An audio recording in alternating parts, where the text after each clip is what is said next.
السلام علیکم دوستو، ہم آپ کے لیے لے کر حاضر ہوئے ہیں حضرت مولانا قاری محمد حنیف صاحب ملتانی رحمۃ اللہ علیہ کا شاندار بیان۔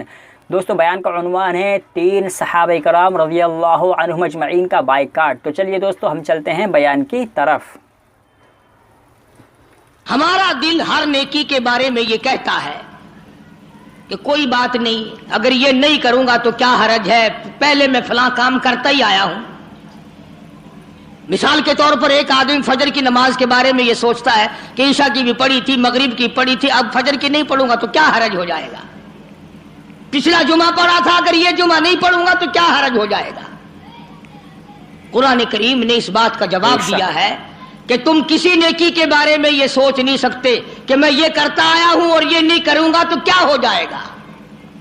چنانچہ اس کی مثال قرآن کریم نے بیان کی کہ ایک جنگ اور ایک جہاد اور ایک کفر اسلام کے مقابلے میں مدنی کریم صلی اللہ علیہ وسلم نے صحابہ کرام کو فرمایا کہ چلو سارے تیار ہو جاؤ، اور سب تیار ہو گئے۔ 3 صحابی مدینے کے، منافق نہیں، مشرک نہیں، کافر نہیں، پکے تھکے مسلمان ہیں، مگر یہ سوچتے سوچتے اب نکلتا ہوں، اب چلتا ہوں، اب جا ملوں گا، اب شریک ہو جائیں گے۔ 3 بالکل سچے پکے حقے سے مسلمان رہ گئے، اور وہاں جا کر حضور کریم صلی اللہ علیہ وسلم کے ساتھ جو صحابہ گئے، جنگ ہوئی بھی نہیں۔ یہ بھی یاد رکھنا، جنگ ہوئی بھی نہیں، کافر بھاگ گئے۔ مگر سرکار مدینہ صلی اللہ علیہ وسلم نے سارے صحابہ کو چیک فرمایا کون کون آئے ہیں۔ چونکہ کھجوروں کے پکنے کا زمانہ تھا، سال بھر کی خوراک کا اسی پہ انحصار تھا، مدینہ پاک میں کھجور ہی تو تھی، وہی پکی ہوئی تھی۔ بھئی اگر کئی ہزار کئی 100 مسلمان گیا اور 3 نہ گئے تو کیا ہو گیا، جبکہ لڑائی ہوئی بھی نہیں، جنگ ہوا بھی نہیں، کافر پہلے بھاگ گئے۔ مگر مدنی کریم صلی اللہ تعالی علیہ وسلم نے مدینہ پاک میں واپسی میں تشریف لا کر تینوں کو بلا لیا۔ صلی اللہ علیہ وسلم۔ ہلال بن امیہ، مرارہ بن ربیع، کعب بن مالک رضی اللہ تعالی عنہم اجمعین، تینوں اللہ والوں کو بلا لیا، تینوں صحابہ کو طلب کر لیا، تینوں مسلمانوں کو بلا کے فرمایا تمہیں کس چیز نے روکا، تم کیوں پیچھے رہ گئے۔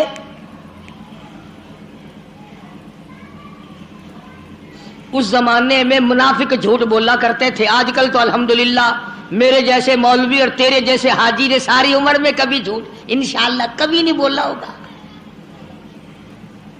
توبہ توبہ، ہم لوگ جھوٹ بول سکتے ہیں؟ سانس نہیں آتا فنکاری کے بغیر۔ تینوں مسلمانوں نے صاف صاف عرض کر دیا، کعب بن مالک سے پوچھا تو کیوں رہا؟ عرض کیا یا رسول اللہ صلی اللہ علیہ وسلم میرے پاس سواری بڑی تیز تھی، بس یوں کرتے کرتے ابھی نکلتا ہوں، سواری تیز ہے جا ملے گی، ابھی نکلتا ہوں ابھی نکلتا ہوں، یوں کرتے کرتے خامخواہ رہ گیا۔ کعب بن مالک نے بھی یہی عرض کیا، ہلال بن امیہ نے اس قسم کی بات بتائی، مرارہ بن ربیع نے بھی ایسی بات بتائی۔ صحابہ کہتے ہیں کہ ہم نے یہ صلاح کر لی تھی پہلے ہی تینوں نے، دیکھو ہم صلاح کریں گے نا، جھوٹ بولنے کی صلاح کریں گے، آؤ پہلے سوچوں گال کو کیا گال کرنی چاہیے، ہکو جی گال ہوئے جو کہیں کو پتہ نہ لگے کہ نویکلی گالی نہ دیتی نہیں پئی ہے۔ اساں کوڑ دے بارے وچ بہ کے سوچے سوں، سچی جھوٹ دے بارے وچ بہ کے سوچے سوں، یہ نگاہ نبوت دے رنگے ہوئے مسلمان نے، مدینے پاک دے باشندے نے، صحابہ کرام نے بہ کے سوچیں گے نے، مسلمانوں کوڑ نہ مرا ہے جو تساں کوڑ مارا، جبریل اوویں لے آ کے دس دے سی، سارا دی ذلت تھی سی۔ سچ سچ گال کر چھڑائے، اللہ پاک استغفار قبول کرے سی، گناہگار تو ایسا تھی گئے ہیں۔ تینوں مسلمانوں نے کوئی عذر ایسا نہیں پیش کیا جو غلط ہو کہ میں بیمار ہو گیا، یا میری اماں بیمار تھی، یا فلاں بچہ بیمار تھا، میں اس کی وجہ سے رہ گیا. تینوں کے تینوں نے صاف صاف بات کہہ دی جو حقیقت میں تھی، بلکہ یہاں تک کہا کہ کوئی عذر نہیں، خام خواہ رہ گئے بس. اب حضور کریم صلی اللہ علیہ وسلم کو ہماری عقل کے مطابق ایک بات کہتا ہوں، توبہ توبہ، ویسے ہی حضور کو چاہیے تھا کہ دیکھنا بھائی، آئندہ خیال رکھنا، اس مرتبہ تو جنگ نہیں ہوا، اور اگر جنگ ہو جاتا تو آدمیوں کی ضرورت پڑتی، آئندہ خیال کرنا. جہاں فقر و فاقہ تھا وہاں بادشاہت بھی تھی. فرمایا او مدینے کے مسلمانوں، ان تینوں آدمیوں سے آج کے بعد کوئی کلام نہ کرے، آج کے بعد کوئی لینا دینا نہ کرے، کوئی میل ملاپ نہ کرے، کوئی گفتگو نہ کرے. ایک صحابی کہتا ہے اس قدر غم ہوا، اس قدر پریشانی ہوئی کہ بجلی گر گئی کہ سرکار ناراض ہو گئے. اگر اس ناراضگی کے عالم میں موت آ گئی تو کالی کملی والے نے جنازہ بھی نہیں پڑھانا. رات دن مارے مارے پھرے تینوں اللہ والے. ایک اللہ والا صحابی کہتا ہے میں اپنے بھتیجے کے باغ میں گیا، میں نے جا کے سلام کہا، وہ پرے کو چل دیا. میں نے قریب ہو کے سلام کہا، وہ اور پرے کو چل دیا. میں نے اور نزدیک آ کر زور سے سلام کہا، وہ اور پرے کو چل دیا. چھوٹا سا بچہ ہے اور کہنے لگا مجھے کیوں تنگ کرتے ہو؟ جس سے کالی کملی والے نے بولنا بند کر دیا ہو، میں اس کے سلام کا جواب کیسے دوں؟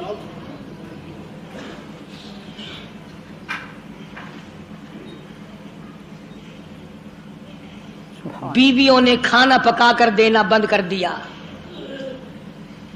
ایک صحابی نے اپنی بیوی سے کہا پانی دے، کہنے لگی جب تک کالی کملی والا معافی نہ دے دے میں اپنے ہاتھ سے تجھے گھونٹ پانی کا نہیں دے سکتی. ایک صحابی نے اپنی بیٹی سے کہا بیٹی مجھے روٹی لا دے، کہنے لگی ابا سرکار ناراض ہو، بیٹی کیسے روٹی پکا کے دے؟ یوں ہی تو نہیں مقام بنے، یوں ہی تو درجے نہیں بلند ہوئے، یوں ہی تو عظمتیں نہیں ملی، یوں ہی تو دنیا ہی میں جنت کے ٹکٹ عطا نہیں ہوئے، یوں ہی تو خدا نے ان کو نہیں فرمایا تم آؤ گے، میں خدا جنت الفردوس کے 8 دروازے کھولے ہوئے تمہارا انتظار کر رہا ہوں. سختی بھی ان پہ اتنی آئی، رو رو کے مر گئے تینوں صحابہ. پانی دینے والا کوئی نہیں، کلام کرنے والا کوئی نہیں، بات کرنے والا کوئی نہیں. اتنی بات یاد رکھنا، روم کے بادشاہ کو پتا چلا کہ 3 مسلمانوں سے مدینے والے ناراض ہو گئے اور بول چال بند کر دی، تو اس نے ایک خط بھیجا کعب بن مالک کے نام. یہ بدماش، یہ پھسلانے والے، یہ بہکانے والے کوئی دور تو نہیں رہتے. عیسائی بادشاہ نے سوچا موقع سے فائدہ اٹھاؤں، فوراً رکا دے کر ایک آدمی بھیجا، اللہ غنی نعوذ باللہ، جس میں لکھا ہے میں نے سنا ہے کہ تمہارے نبی نے تم پہ ظلم کیا ہے، بول چال تک بند کر دی ہے، کھانا پینا تک بند کر دیا ہے، تم مدینہ چھوڑ کر میرے پاس آ جاؤ عیسائی بن کر، میں تمہیں اپنی پوری ریاست کا مالک بنا کر میں تمہارا نوکر ہو جاؤں گا. دیکھا کتنا بڑا لالچ، میں ریاست کا بادشاہ بنا دوں گا، مدینے میں تم سے کلام کوئی نہیں کرتا، بات کوئی نہیں کرتا، تم تنگ ہو گئے ہو، آؤ میرے پاس. علماء کرام نے لکھا کعب بن مالک نے وہ رکا تندور میں ڈال دیا اور سربا سجود ہو کے رویا الہی میرے ایمان کی خیر ہو، اب تو میرے ایمان میں عیسائی کتے بھی طمع کرنے لگے.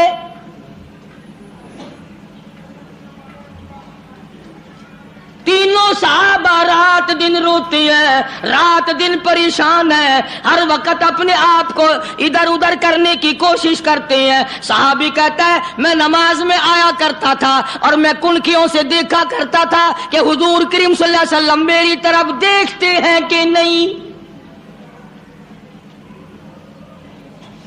تو امام الانبیاء محبوب کبریا حضرت محمد مصطفیٰ صلی اللہ تعالی علیہ وسلم کے 3 دیوانے، 3 پروانے، 3 جانثار، 3 سچے عاشق اتنی سی غلطی کر بیٹھے، ایک جنگ میں لگ گئے، بدر میں گئے، احد میں گئے، خندق میں گئے، صرف تبوک میں نہ جا سکے۔ آج کتنی بڑی سزا ہے کہ تھوڑے ورگا ہوندا نا او خیر ہے جی، خیر ہے، خیر ہے، خیر ہے، آگے کئی باری گئے ہیں اور جنگ آسی نا انشاءاللہ سا تھوڑے کول پہلے ٹر جاسو، ناراض نہ تھی وہ بادشاہ ہو، تھوڑے کولو پہلے ٹر جاسو، آئندہ جنگ موقع آئے گا تو سا تو ایویں ناراض تھی میں لگ گئے ہو۔ تینوں مسلمان پریشان ہیں، تباہ ہو رہے ہیں رو رو کر۔ امام الانبیاء محبوب کبریا حضرت محمد مصطفیٰ صلی اللہ تعالی علیہ وسلم فرماتے ہیں کہ ایک صحابی نے اپنے آپ کو ستون سے مسجد نبوی میں باندھ دیا، جب تک معافی نہ ملے گی میں بندہ رہوں گا۔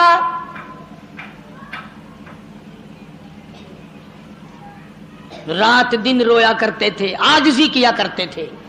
دیکھو نمازیں پڑھتے ہیں، روزے رکھتے ہیں، بدر میں گئے ہیں، احد میں گئے ہیں، خندق میں گئے ہیں، حنین میں شامل ہوئے ہیں، ایک تبوک میں نہ گئے تو کیا ہو گیا؟ ایک جنگ میں اگر نہ گئے تو اسلام گر تو نہیں گیا اور جنگ ہوا بھی نہیں، مگر حضور اکرم صلی اللہ علیہ وسلم کی طرف سے کتنی سختی آئی، فرمایا کوئی مدینے کا آدمی حتیٰ کہ بیوی بچے بھی کلام نہ کرے۔ ایک صحابی کی بیوی کو حضور کریم صلی اللہ علیہ وسلم نے بلایا اور بلا کے فرمایا کہ میاں بیوی والی کوئی بات چیت تو نہیں کرتے؟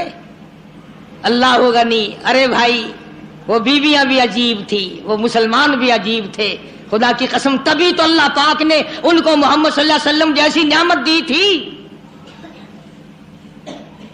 وہ بیوی کہنے لگی آپ نے کیوں سوچی یہ بات کہ مجھے بلا کر کے پوچھو اور منع کرو؟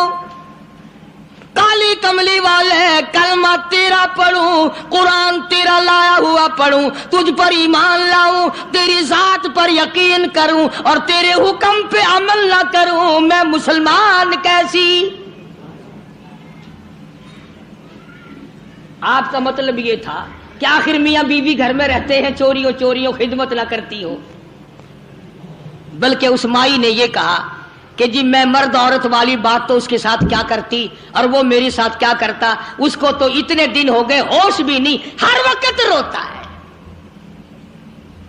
ہر وقت روتا ہے، میں تو اس کے پاس روتے ہوئے کی بھی نہیں بیٹھتی کہ تیری غلطی ہے، اپنی غلطی کو روتا رہا۔ چنانچہ جب تینوں مسلمانوں کی رونے کی انتہا ہو گئی اور دیکھو لالچ دیا عیسائی نے، عیسائی کا لالچ قبول کرنے کے بجائے اور اللہ سے پناہ مانگی کہ یا اللہ معاف کر دے، میرے ایمان میں عیسائی کتا بھی اب طمع کرنے لگا ہے۔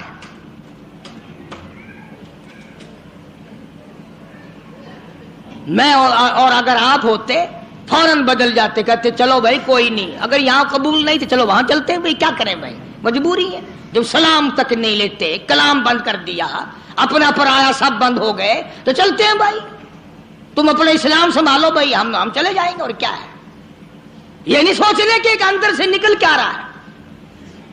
مگر جب صحابہ کرام رضوان اللہ تعالی علیہم اجمعین کی جماعت نے رو رو کے حد کر دی، پریشان ہو کے حد کر دی، رات دن تکلیف میں گزرا، قرآن کریم میں مدنی کریم صلی اللہ علیہ وسلم پہ وحی آئی، ان کی توبہ کی قبولیت کا قرآن میں اعلان آیا،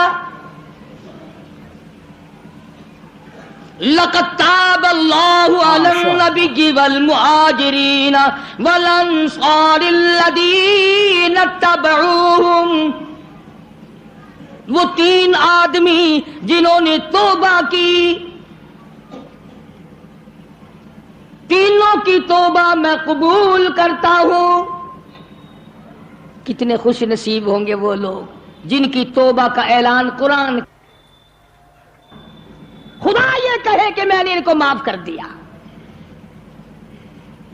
لقد تاب اللہ علی النبی والمہاجرین والانصار الذین اتبعوہم تمام کے تمام مسلمان، اور یہ تینوں ثلاثۃ الذین یخلفوا کے الفاظ موجود ہیں کہ ان تینوں کو میں نے معاف کر دیا. ثم تاب علیہم لیتوبوا. اللہ اکبر، اللہ اکبر. ادھر خدا کا قرآن نازل ہوا، ان کی توبہ اور استغفار کی قبولیت کا اعلان ہوا. ادھر حضور کریم صلی اللہ علیہ وسلم نے قرآن مجید کی تلاوت، آیت فرمائی کہ مجھ پہ یہ آیت نازل ہوئی. مسلمان دوڑے ہیں، مسلمان بھاگے ہیں مبارکباد دینے کے لیے کہ تمہاری توبہ قبول ہو گئی. کوئی گھوڑے پہ چڑھ کے دوڑا، کوئی پیدل دوڑا، ایک نے پہاڑ پہ چڑھ کر آواز لگا دی، کامل مالک مبارک ہو، تیری توبہ کی قبولیت قرآن میں آ گئی. انہیں قدر تھی بھائی. جو آدمی گھر پہ گیا نا، جس نے پہلے یہ بات پہنچائی، صحابی نے جتنے کپڑے پہن رکھے تھے سارے وہ کپڑے اس کو دے دیے، جو گھر میں سامان تھا وہ بھی اس کو اٹھا کر دے دیا. اور پھر تینوں کے تینوں حضور کریم صلی اللہ علیہ وسلم کی خدمت میں آئے. انہوں نے کہا یا رسول اللہ، یہ جو باغ ہے نا ہمارے، انہوں نے ہی ہمیں رکھا ہے، اور آج ہم یہ سارے کے سارے اسلام کے نام پہ وقف کرنا چاہتے ہیں. ہم تو اسلام کو دیتے ہیں، ہم یہ رکھتے ہی نہیں، کبھی آئندہ بھی ہم اسی طرح سے نہ مارے جائیں. حضور کریم صلی اللہ علیہ وسلم نے فرمایا تم سارا نہ دو، بیوی بچوں کا بھی حق ہے، تھوڑا تھوڑا حصہ دے دو، بقایا اپنے پاس رکھو، میں راضی، میرا خدا راضی. چنانچہ ان کی توبہ کا اعلان قرآن میں آیا. اللہ تبارک و تعالیٰ نے دوسرے مقام پہ بھی فرما دیا وَمِنَ النَّاسِ مَن يَشْرِي نَفْسَهُ ابْتِغَاءَ مَرْضَاتِ اللَّهِ. بعض لوگ وہ ہیں جنہوں نے اپنی جانوں کے بدلے میں اللہ کی رضا خرید لی. کوئی سونا خرید کرے گا، کوئی چاندی خرید کرے گا، کوئی کپڑا خریدے گا، کوئی غلہ خریدے گا، کوئی مویشی اور جانور خریدے گا. صحابہ کرام کے بارے میں قرآن کہتا ہے جان دی اور خدا کی رضا مول لے لی. اللہ کی رضا مول لے لی، اللہ کی خوشنودی مول لے لی، پروردگار عالم کی بندگی مول لے لی، اس کی اطاعت اور فرما برداری مول خرید لی، اس کی غلامی مول خرید لی، اس کے سامنے سر جھکانا خرید لیا، رکوع کرنا خرید لیا. آخری سانس آ جائے گا مگر اللہ کے حکم کے خلاف نہیں کروں گا. یہ صحابہ کرام نے عہد کر لیا. اللہ بے حد خوبصورت بیان حضرت قاری صاحب رحمۃ اللہ علیہ نے بیان کیا. دوستو حضرت کا انداز ہی اس طرح کا ہے کہ بیان سنتے جاؤ جی نہیں بڑھتا. دوستو حضرت کے لیے دعا ہے کہ اللہ تعالیٰ ان کی مغفرت فرمائے. اور آپ کو یہ بیان کیسا لگا؟ ویڈیو اگر آپ کو اچھی لگی ہو تو ویڈیو کو لائک کریں اور چینل کو سبسکرائب ضرور کریں تاکہ قاری محمد حنیف صاحب رحمۃ اللہ علیہ کے بیانات آپ کے سامنے آتے رہیں. ہم ملتے ہیں آپ سے پھر کسی ویڈیو میں، جب تک لیے اپنا خیال رکھیے گا. السلام علیکم.